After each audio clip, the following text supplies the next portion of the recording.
Pink आई क्या है, इसकी वजूहात क्या होती हैं, बैक्टीरियल और वायरल इन्फेक्शंस में क्या फ़र्क होता है और आजकल ये लोगों में क्यों ज़्यादा फैल रहा है, ये सब हम आज की वीडियो में डिस्कस करेंगे।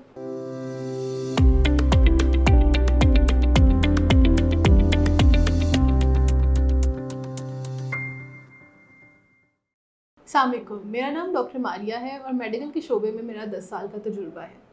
पिंक आई आजकल लोगों में बहुत ज़्यादा कॉमन है, बहुत ज़्यादा तेज़ी से फैल भी रहा है। आज हम डिस्कस करेंगे कि पिंक आई की वजूहात क्या होती हैं। पिंक आई को आम ज़ुबान में या मेडिकल नॉन की ज़ुबान में कंजक्टिवाइटिस कहा जाता है। अब कंजक्टिवाइटिस की मल्टीपल कॉजेज़ होती हैं। ये बैक्टीरियल भी हो सकता है, वायरल भी हो सकता है, एलर्जिक भी हो सकता है, कोई फॉरेन बॉडी या कोई ऐसी चीज़ जो आपकी आँख में चली जाए जो उसके लिए इरिटेटिव हो, वो उसकी वजह से भी हो सकता है। सो इसकी कॉजेज़ मल्टीपल हैं। अब इसकी कॉजेज़ को हम कैसे आइडेंटिफ़ाई करते हैं, ये किस चीज़ की वजह से हो रहा है, ये पेशेंट आपको बेहतर तरीके से बता सकता है और उसके अलावा कुछ ऐसे सिम्टम्स हैं जिससे हम इसको ईज़िली आइडेंटिफ़ाई कर सकते हैं। अब आइदर आपका पिंक आई या आपका कंजक्टिवाइटिस बैक्टीरियल है या वायरल है, इसको पहचानने के लिए बहुत मुनासिब से 2-3 तरीके हैं जो मैं आपको बता देती हूँ। अगर आपकी पिंक आई या आपका जो वाइट एरिया ऑफ आई है वो लाइट पिंक या साल्मन पिंक कलर में कन्वर्ट होना शुरू हो जाए और ये आपका लाइटिश टोन में जाए तो ये यूजुअली वायरल होता है। अगर आपकी आँख अचानक से डार्क कलर में या डार्क रेड कलर में कन्वर्ट हो जाए, आपका वाइटिश पार्ट ऑफ आई, तो ये बैक्टीरियल कॉजेज़ यूजुअली इसकी आइडेंटिफाई की जाती हैं इन कंडीशंस में। इसके अलावा अगर ये दोनों आँखों में हो, बाइलेटरल आइज़ में हो, तो ये यूजुअली वायरल कॉजेज़ होती हैं इसकी, और अगर ये सिंगल एक आँख के अंदर हो तो इसकी बैक्टीरियल कॉजेज़ होती हैं। अब ख़ास तौर पे इस कंडीशन के अंदर आपकी आँख में फ्लूइड या लिक्विड प्रोड्यूस होना शुरू हो जाता है जो यूजुअली स्टिकी इन नेचर होता है। अब अगर आपकी आँख में बहुत ज़्यादा वाटरी हो रही है या बहुत ज़्यादा लिक्विड प्रोड्यूस हो रहा है तो यूजुअली इसकी कॉजेज़ बैक्टीरियल होती हैं, और अगर आपकी आँख में थोड़ा सा नॉर्मल अमाउंट में या हल्की अमाउंट में लिक्विड प्रोड्यूस हो रहा है तो इसकी कॉजेज़ समझ लें कि वायरल हैं। अब एक एक करके इन कॉजेज़ को हम डिस्कस भी कर लेते हैं और इनको आइडेंटिफाई भी कर लेते हैं। जैसे कि मैंने पहले बताया, पहले इसके सिम्टम्स को हम डिस्कस करते हैं कि इसके अंदर सिम्टम्स क्या होते हैं। इससे में आपकी आईज़ स्वॉलन हो जाती हैं, सोजिश हो जाती है, आपकी वाइट एरिया ऑफ आई या वाइट पोर्शन ऑफ आई जो है वो रेड होना शुरू हो जाता है, आपको शदीद इरिटेशन होती है, ख़ारिश होती है। इसके अलावा आपकी आँख पे स्टिकी या क्रस्टी सा लिक्विड प्रोड्यूस होना शुरू हो जाता है जो सूख के क्रस्टी फॉर्म में चला जाता है। अब ये लिक्विड आपका येलोइश कलर या ग्रीनिश कलर के अंदर भी हो सकता है। अब हम इसको एक एक करके इसकी फॉर्म्स डिस्कस कर लेते हैं कि इसकी क्या फॉर्म्स हैं। Bacterial pink eye usually strep aureus या डिफरेंट बैक्टीरिया की वजह से होता है। इस सिचुएशन के अंदर, ट्रीटमेंट के अंदर, डॉक्टर्स आपको एंटीबायोटिक बेस्ड ऑइंटमेंट्स भी एडवाइस कर देते हैं और एंटीबायोटिक्स भी एडवाइस कर देते हैं ताकि आपकी ये सिचुएशन जल्दी क्लियर आउट हो सके।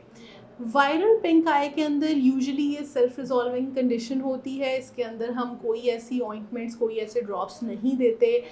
बेहतर हाइड्रेट आँख की, बेहतर टीयर डक्ट की हेल्थ को मेंटेनेंस के लिए बहुत बेसिक से ड्रॉप्स दिए जाते हैं और उससे ये रिजॉल्व हो जाती है। इसके अलावा अगर ये एलर्जिक है तो स्पेसिफिकली आपको उस सीज़न में होगी जब सीज़न चेंज हो रहा होगा, यानी कि फरवरी मार्च या फिर सितंबर अक्टूबर।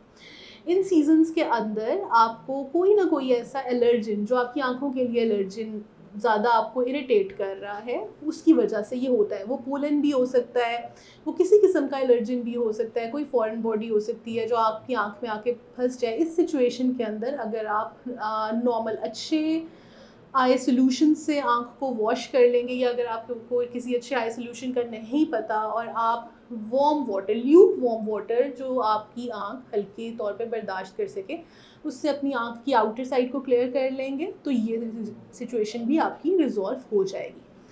अब आती हैं due to irritative causes. Irritative causes के अंदर जिस तरह ख़वातीन अक्सर आई मेकअप यूज़ करती हैं, आपका आई मेकअप पुराना हो गया है, ख़राब है, एक्सपायर्ड हो गया है, डब्बे पे लिखी हुई उसकी मियाद 12 महीने की थी जब आपने ओपन की, लेकिन उससे ज़्यादा आपने चला लिया, तो वो अब आपके लिए इरिटेटिव है। आप कोई ऐसा ग्लिटरी आई मेकअप यूज़ कर रहे हैं जो फॉल आउट कर रहे हैं आपकी आँख से, ये सारी कॉजेज़ इरिटेटिव के अंदर आ जाती हैं।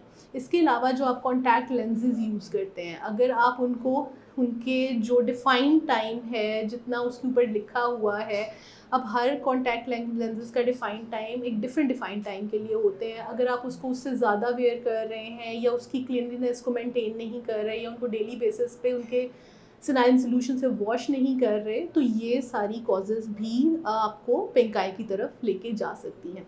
इन सिचुएशंस के अंदर भी जैसे आप अपना मेकअप रिमूव करेंगे, आई वॉश करेंगे, इसके अलावा आप अपना कॉन्टैक्ट लेंस रिमूव करेंगे, वो जो इरिटेटिव सब्सटेंस है वो वहाँ से रिमूव कर देंगे, तो आपकी पिंक आई की सिचुएशन रिजॉल्व हो जाएगी। अब इसके अलावा अगर आपकी टीयर डक्ट के अंदर कोई मसला है, वो ब्लॉक हो गई है या वो, तो आपको डॉक्टर से रिकमेंडेशन इसके बारे में ज़रूर लेनी चाहिए। सो ये पिंक आई की कुछ बेसिक वजूहात हैं। आपको मैंने डिफरेंस भी बताया है कि बैक्टीरियल और वायरल कॉजेज़ के अंदर और एलर्जिक कॉजेज़ के अंदर आप किस तरह इसको आइडेंटिफाई कर सकते हैं और अपनी इरिटेटिव कॉजेज़ को भी कैसे रिमूव कर सकते हैं। ख़ास तौर पे एलर्जिक कॉजेज़ के अंदर हम एंटीहिस्टामीन्स एडवाइस करते हैं ताकि वो आपके जो म्यूकोजल एरिया, जो आपकी आँख का स्वेलन हुआ है, उसको जल्दी रिजॉल्व कर सके। सो अगर अभी भी आपके कोई सवालात हैं या कोई भी ऐसी कंडीशन जो आपको लग रहा है कि आपकी आंखों से एसोसिएटेड है या आपको लगता है कि ये पिंक आई हो सकती है और आपका सवाल इस वीडियो के अंदर आपके सवाल का जवाब मौजूद नहीं था, तो आप कभी भी नीचे दिए हुए नंबर पे मेरे से रब्ता कर सकते हैं। बहुत शुक्रिया। अल्लाह हाफ़िज़।